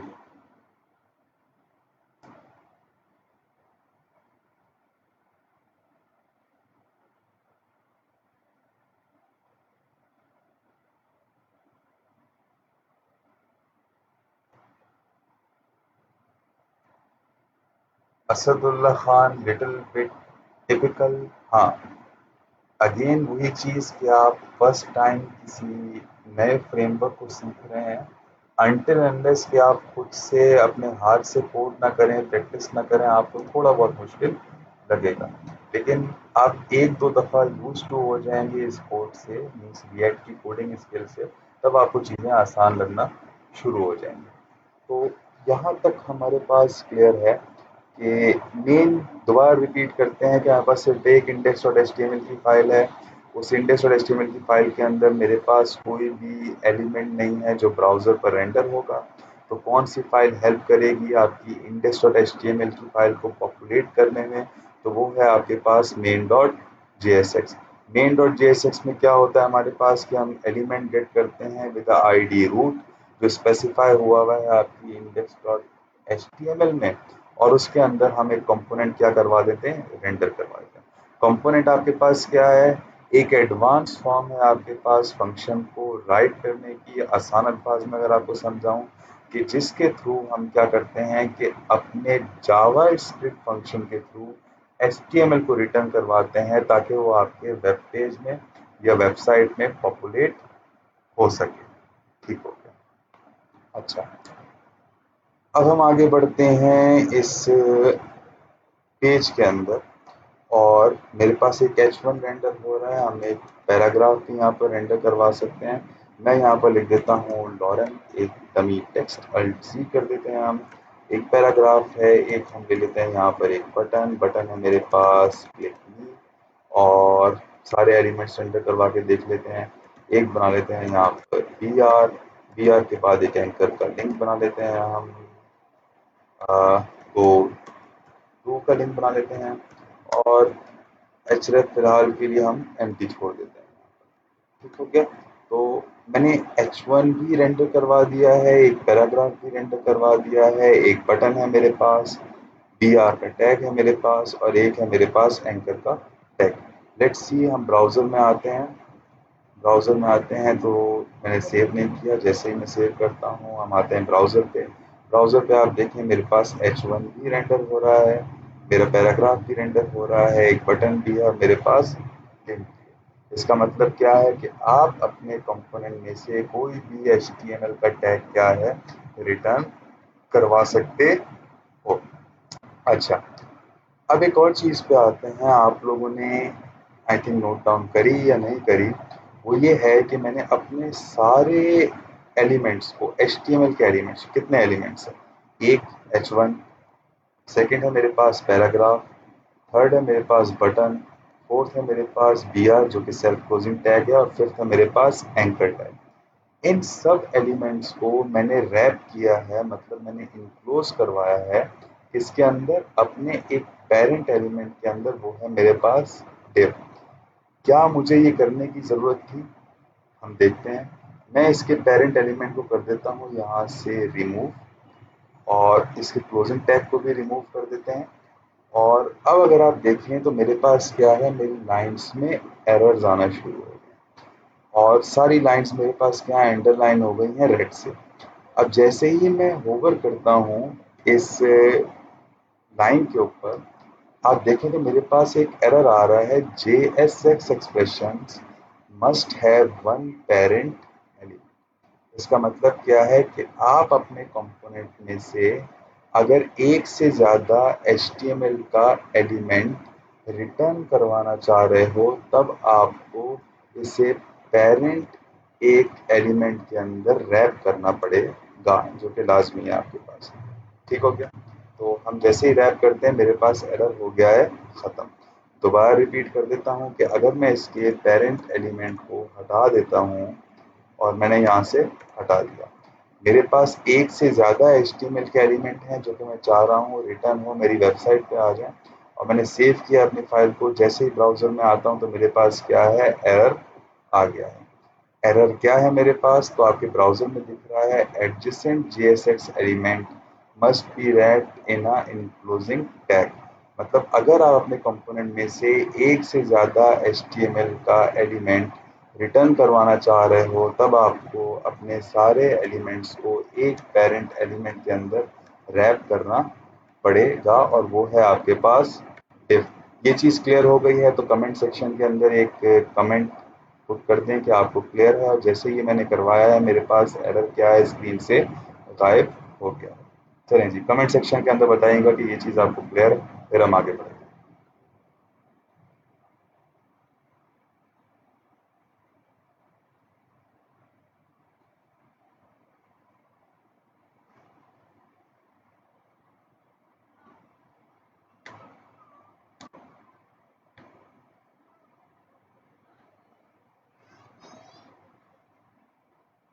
ठीक है जी, सबके मैसेज आ रहे हैं।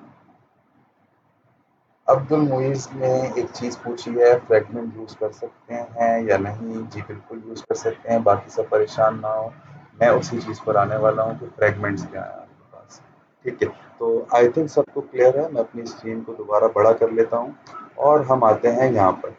लेट्स सपोज कि अगर मुझे अपने कंपोनेंट में से सिर्फ एक ही एलिमेंट रिटर्न करवाना हो, जैसे मुझे सिर्फ H1 रिटर्न करवाना है, तो हम बनाते हैं यहाँ पर H1 हाय।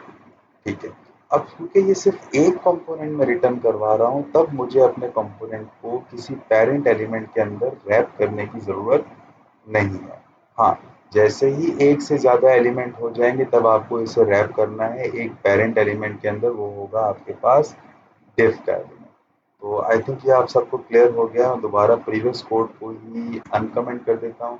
जैसे ही अनकमेंट करता हूँ, ब्राउज़र पर देखते हैं मेरे पास सारे एलिमेंट्स रेंडर हो गए हैं, और चलते हैं इंस्पेक्ट एलिमेंट पे। इंस्पेक्ट एलिमेंट पर चल के देखते हैं क्या आउटपुट मेरे पास आ रहा है।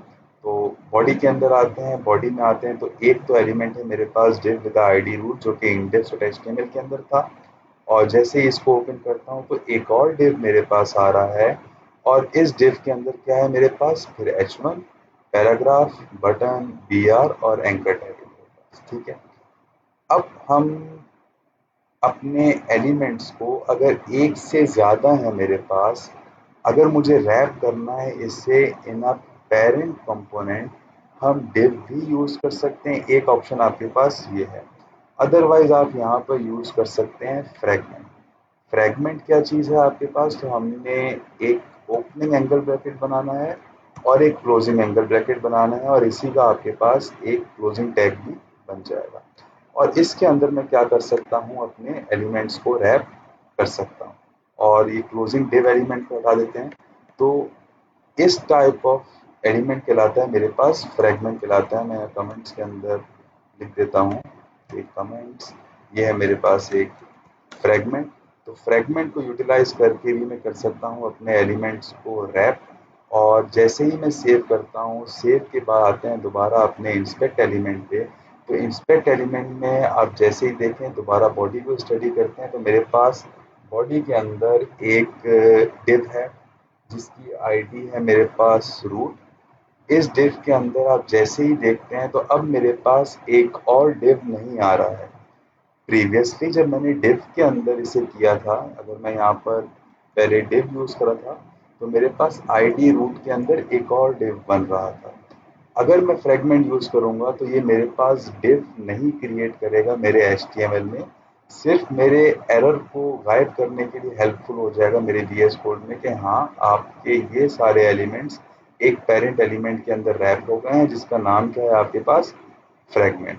और जैसे ही मैं आता हूँ इंस्पेक्ट में, तो डायरेक्टली डिव आईडी रूट के अंदर H1 आ गया, पैराग्राफ बटन br और a आ गया आपके पास। ये सिंटैक्स आपके पास कहलाता है फ्रैगमेंट्स का सिंटैक्स। यहाँ तक सबको क्लियर है तो कमेंट सेक्शन के अंदर बता दें, तो देन फिर हम आपके क्वेश्चंस को स्टार्ट करते हैं आंसर करना। चलें जी।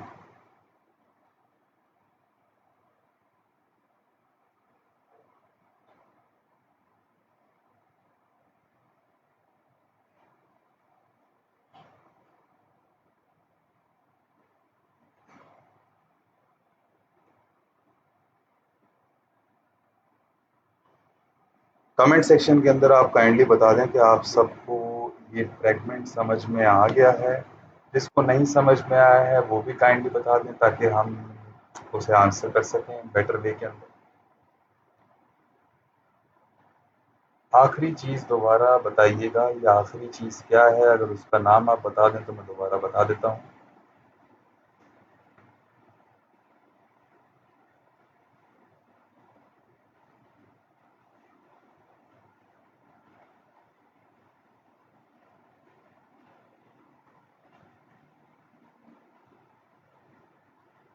आई थिंक आप फ्रेगमेंट्स के बारे में ही बात कर रहे हैं। तो पहले हम यूज़ कर रहे थे अपने एलिमेंट्स को रैप करने के लिए एक div। div करता क्या है? हेल्प करता है अगर आपने कंपोनेंट में से एक से ज़्यादा HTML के टैग्स को रिटर्न करवाना है, तब आपको एक पेरेंट एलिमेंट के अंदर उसे रैप करना है।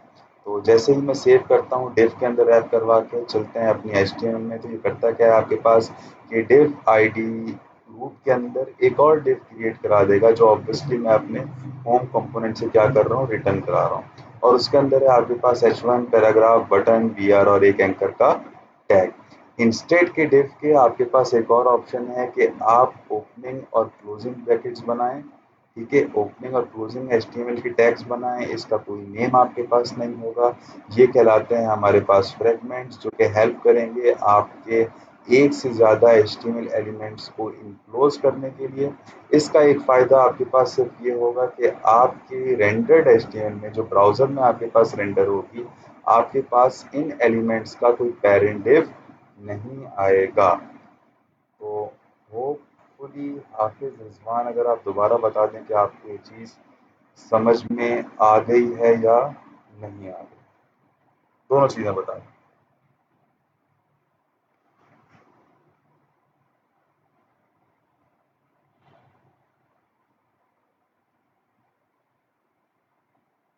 साजिद मुश्ताक का एक क्वेश्चन है कि सर इसमें CSS कैसे करेंगे? तो CSS हम करेंगे नेक्स्ट क्लास के लिए रखते हैं। अभी उतना आपको डोज देते हैं जितना आपको हजम हो जाए। तो फिलहाल सिर्फ कंपोनेंट्स पर ही स्टिक होकर रखते हैं। ये मेन जेएस की फाइल है हमारे पास, और मेन जेएस का काम क्या है कि वो आपके कंपोनेंट को रेंडर करेगा। कंपोनेंट आपके पास कौन सा होगा जो आप बनाएंगे? मैंने अपने केस के अंदर home dot J S S का कंपोनेंट बनाया, और इसके अंदर से मैं ये क्या कर रहा हूँ कि एलिमेंट्स को रेंडर करवा रहा हूँ। यहाँ तक सबको क्लियर है तो आई थिंक अगर आप सब बता दें अपनी अवेलेबिलिटी, कि मैं रिपीट कर दूं या आगे बढ़ूं, जैसा आपको सही लगे आप कमेंट सेक्शन के अंदर बता दें।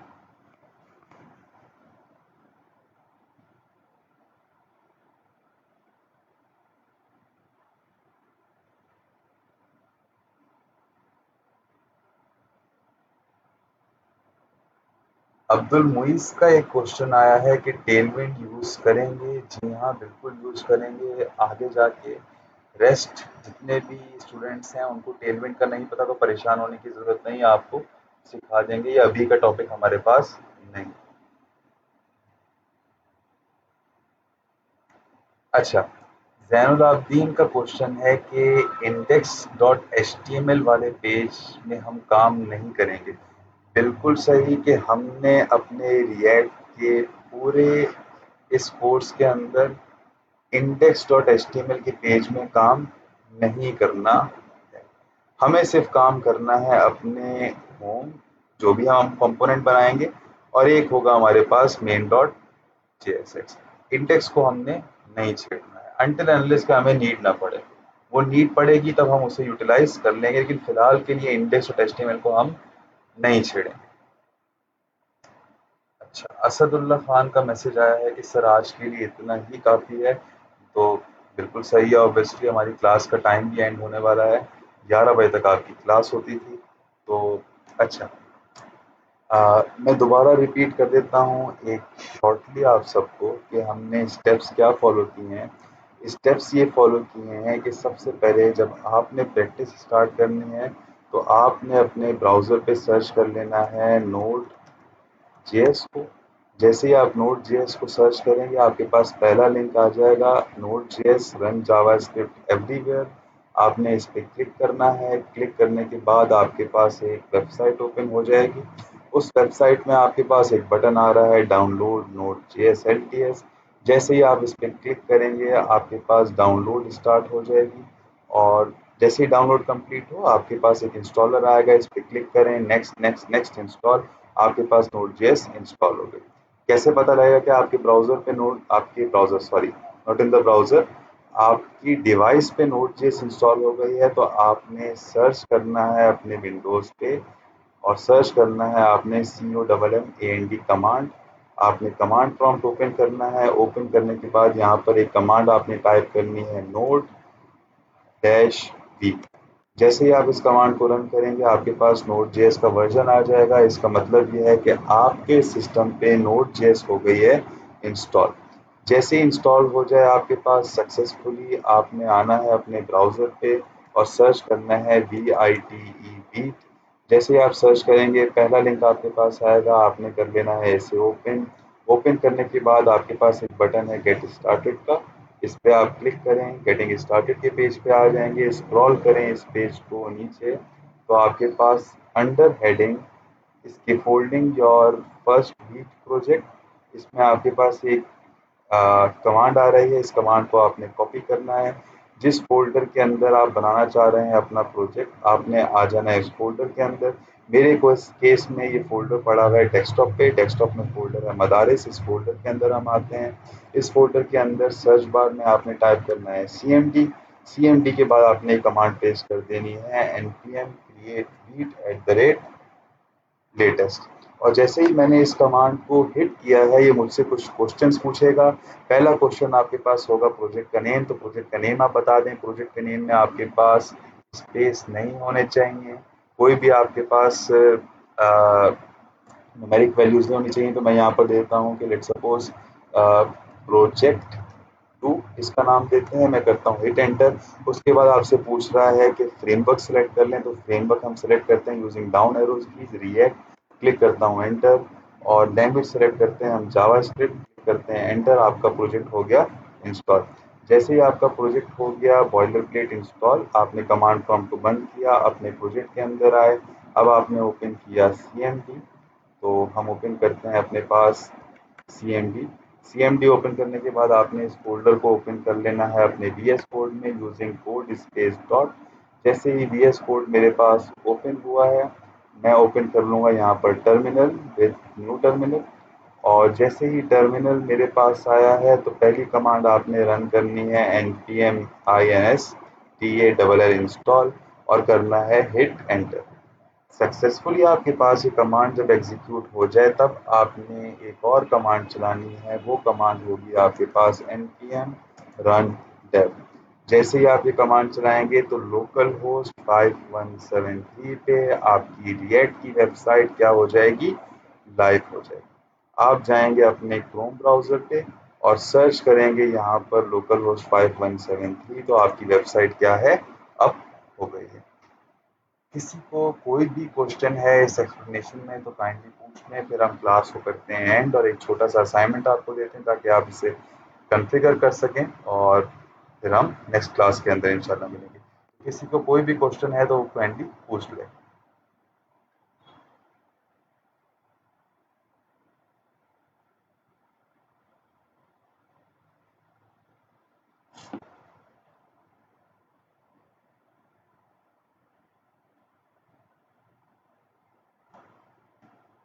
हाफिज रिजवान का एक क्वेश्चन है कि सर अपनी ज़ियारत करवा दीजिए, तो काइंडली प्लीज़ बिल्कुल करवाएंगे आपको ज़ियारत, लेकिन नेक्स्ट क्लास में इंशाल्लाह ताला। तो नेक्स्ट क्लास तक के लिए वेट करें, ज़ियारत हो जाएगी। तो किसी का कोई क्वेश्चन है तो काइंडली पूछ ले।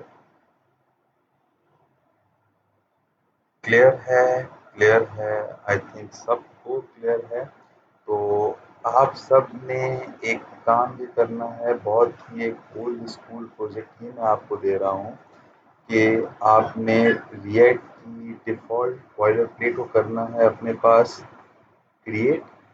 क्रिएट करने के बाद आपने आ जाना है अपने ब्राउज़र पे और यहाँ पर आप सर्च करें कोई भी एक वेबसाइट। जस्ट लाइक मैं सर्च कर लेता हूँ यहाँ पर express.pk, ठीक है। तो नॉट एक्सप्रेस डॉट पी के, हम आते हैं डॉन न्यूज़ पेपर। ठीक है, तो मैं आ रहा हूँ डॉन न्यूज़पेपर की वेबसाइट पे। मैं इसका लिंक आपको प्रोवाइड कर दूंगा।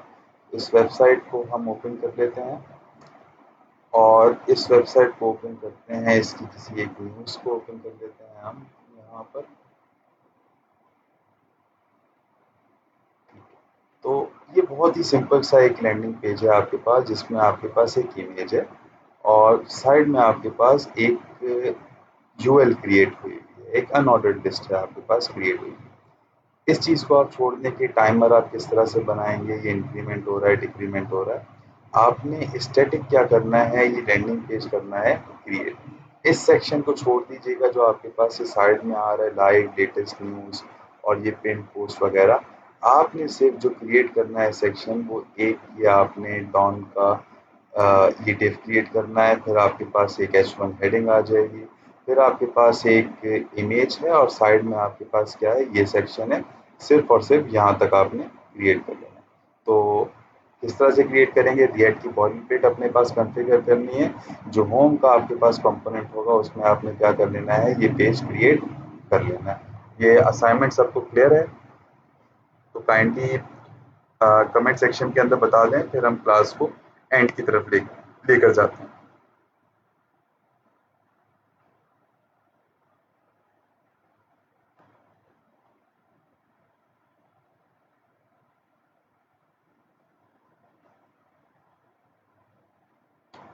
अच्छा जी, असाइनमेंट आप सबको समझ में आ गया है, तो मैं इसका असाइनमेंट का लिंक आप सबसे व्हाट्सएप ग्रुप में शेयर कर दूंगा।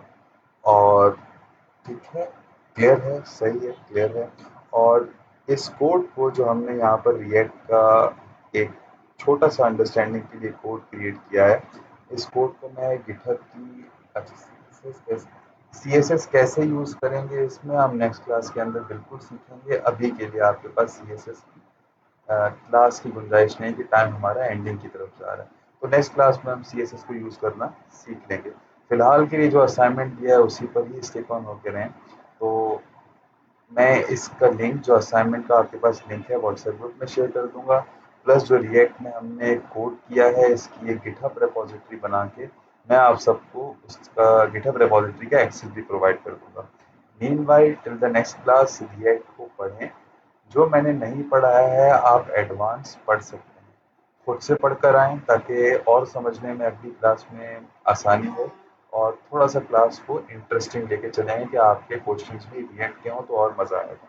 तो ठीक है जी, क्लास तो अ, नेक्स्ट क्लास में इंशाल्लाह मिलते हैं, जो कि हमारी होगी परसों।